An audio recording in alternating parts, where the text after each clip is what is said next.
Selamat tahun baru 1 Januari hari ini 2026 untuk kita semua.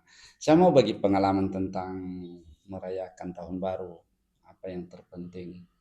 Sebenarnya menurut pengamatan atau pengalaman saya di umur ini sudah saya lewati 52 kali tahun baru. Nah, sebenarnya nggak ada yang berubah. Yang berubah itu angkanya. Jadi saya sebagai content creator seniman juga memilih untuk memberikan waktu saya kepada setiap sesama yang membutuhkan.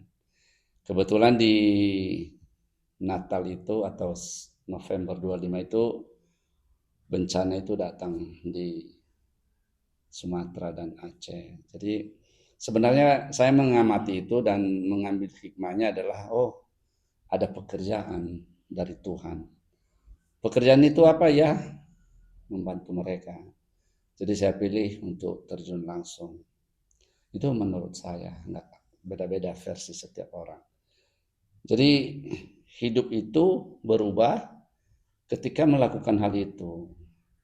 Kalau hidup normal saja, bangun pagi, kerja, mengurus ini itu, ngurus anak atau apa, suami, tidur lagi, bangun lagi, itu adalah kita seperti lewat aja di bumi ini. Tapi ada sesuatu terkhusus bagi kita yang sudah di atas 50 tahun.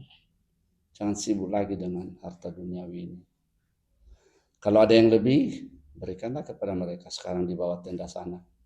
Mereka ada di tenda-tenda di Tapanuli Tengah atau di berbagai daerah yang kena bencana. Kalau masih pas-pasannya, datanglah jumpai mereka, berbicara banyak dengan mereka. Bukan harus memberi juga secara finansial, tapi memberi waktu maupun mendengarkan mereka lebih banyak. Itulah arti hidup kita bagi saya dan arti tahun baru. Penting ya.